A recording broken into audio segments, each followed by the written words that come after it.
All right, welcome to Mind Muscle, the banded class. Trying out the audio like this today. The idea or intention behind this class is to combine passive modalities with bands and banded distractions with active work. We love passive stretching. We love it with a band, but my big complaint is that it doesn't combine or it's not integrated with work that's going to reinforce the space that you create with a passive stretch. So the idea today is to give you lots of options that you can do with the band, but also lots of ways that you can integrate the space you make so you build the strength in the position, and that space is lasting.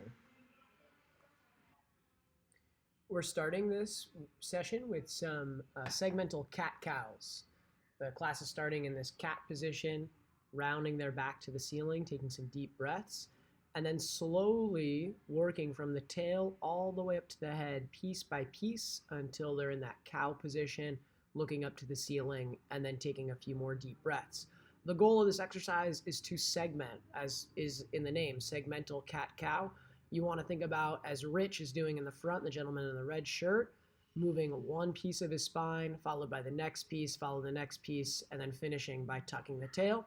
Take your time on these, make sure you're taking expansive breaths, and enjoy moving your spine around in a way that you probably don't on a daily basis. Moving into shoulder cars, the idea is to lift the thumb to the ceiling, keep the shoulder blade retracted. The class practiced shrugging and then retracting so they could stay retracted. Then you're going to find your end range of how high you can lift that arm. When you can't lift it any higher, you're going to turn your thumb towards the floor and rotate a little bit. That will allow you to lift up a little bit higher. And you're going to keep that pattern going, constantly rotating and constantly moving behind you further and further, winding up the shoulder until you get to the back pocket like Rich is doing here. Michael in the back as well could rotate a little more. Then you're going to lead like Rich is doing, the gentleman in the red in the front, lifting his thumb as high as he can. When he can't go any further, he's unwinding the shoulder and then passing back to the front. The goal is to get as high with each rep as you can, but not to let your shoulder blade shrug as you work. Moving into hip cars, starting by lifting your knee towards your elbow, feeling your hip flexor, then opening into a fire hydrant-like position, feeling the outside of your hip. From there, moving around, bringing the knee behind the body like a donkey kick position. Moving very slowly, trying not to get your spine involved in the movement, being strict. Then holding that donkey kick, feeling the glute before bringing the knee up to the elbow. And then reversing, kicking back, not bringing low back along with you, bringing knee out to the side, all the way up and back to the elbows, getting full range of motion with as little compensation as possible. Setting up for your first variation of this banded work, we're going to go band on the inside of the hip, pulling you laterally towards the rig. The band should be as high up in the groin as possible, and there should be good tension on the band. The most important thing here is that you feel a stretch. So can you draw your elbow towards the floor like these guys are doing, and then settle into the position once you feel comfortable there. For the next variation, the band stays around the same leg. You're going to scoot back so there's good tension, and then you're going to cross over like a figure 4 stretch like you can see Michael doing here. He's scooting back so he can get enough tension on the band. And then if you wanted, he could also take his hand and push into that knee to get more stretch, similar to a pigeon stretch. You should feel it on the outside of the hip, but overall, just taking some deep breaths and letting the stretch open you up the hips. The final variation, you're going to pull your knee towards your chest. Try not to let the knee go wide, and try to keep the foot in line with the knee as opposed to letting the foot come inside of the knee. If anything, the foot can be outside of the knee in a more internally rotated position, and you're going to have to work with your upper body here. So pull your knee hard to your chest. Like, you should be tired in your arms. When you're done, you're trying to get as much range as you possibly can. Again, make sure there's enough tension on that band that it would pull you forward if it weren't for your other foot, and then focus on deep breaths as you open up the position. Once you've done all 3 positions on both sides, you're going to hit a few air squats just to reinforce and feel a little bit good in that position. Hopefully you have a little more space to work. Then from this position, called a Seiza, position, S-E-I-Z-A, seated on the heels. If it's uncomfortable, you could also come up to a tall kneeling position. That would be fine. We're going to start with 30 seconds of flexing and extending our spine. So seeing how much we can round our upper back, just like we did in the cat-cow. And as you can see me demoing there. And then extending your upper back, trying to draw the shoulder blades together, focusing on all of these movements, on feeling the muscles of the upper back and the muscles that align the spine, the spinal erectors. Can you get those guys fired up at all levels, from the mid-back all the way up to the neck? Then we're going to go same style, same idea, but now it's lateral flexion. So can I bend side to side?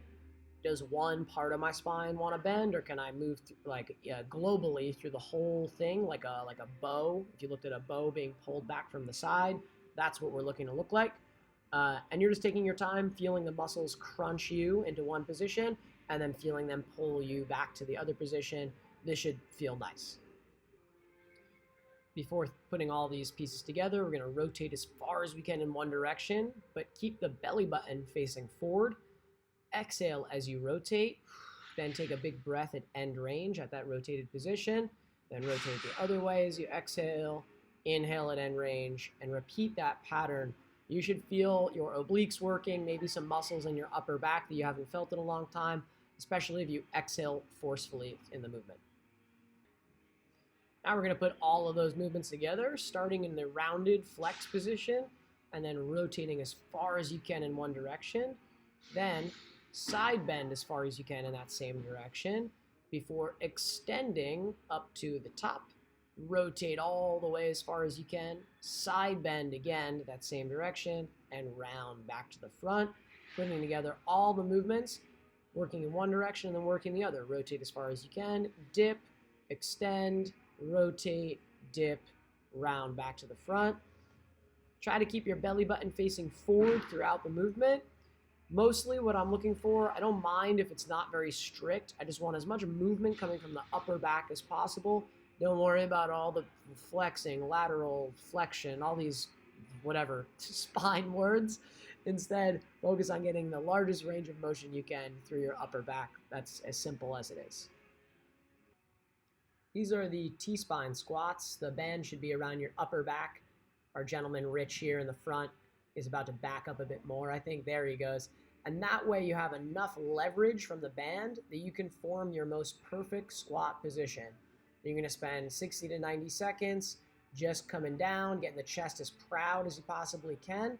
And if it feels like it's too easy, like you could hang out there all day, then begin to shift forward a little bit and give yourself less help from the band. But ultimately, we're looking to feel what a great receiving position of an overhead squat should feel like, or a snatch, etc.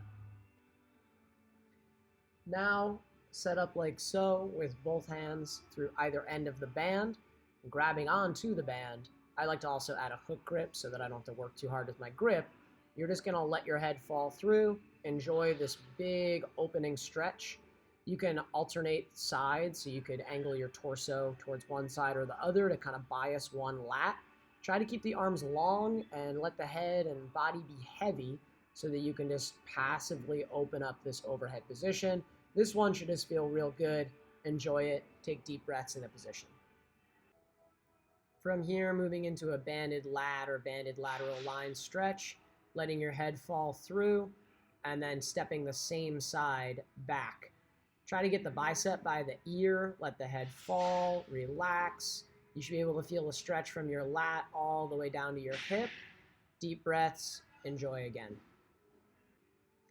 Now that we've done, after completing a lot of passive work, we're now going to try to put it together with this banded overhead squat. You're going to take your band, hold it overhead, pull apart on it slightly.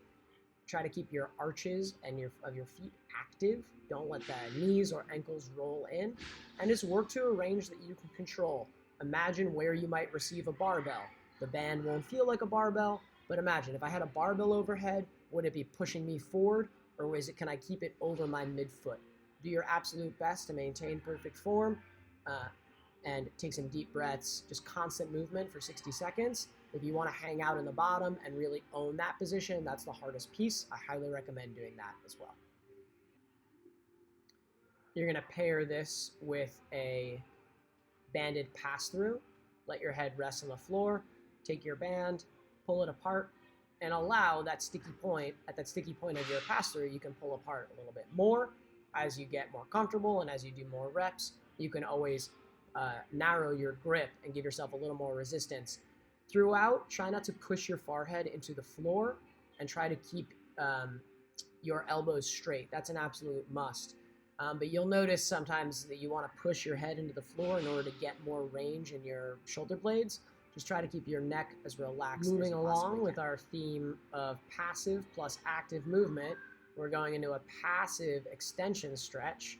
You can grab onto the ends of the band, or you should, just like I've just instructed Rich to do here. And then you're going to just take deep breaths and allow your body weight to pull your shoulder blades together.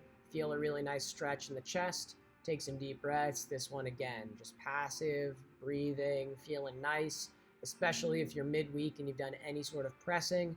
Awesome stretch to add in here. Then to complement that passive stretch, we're going to do active shoulder extensions. So here we're going to lift our fists up off the floor, extend our elbows behind us as high as we possibly can with our arms, and then slowly bring our fists back to our sides before relaxing, resetting the shoulder blades back and down, lifting and extending again. Throughout each rep, try to keep the elbows high. Your triceps might cramp. That's okay. Shake it out and keep going. Peel the blades together and work smoothly without pushing your head into the forehead, without pushing your forehead into the floor.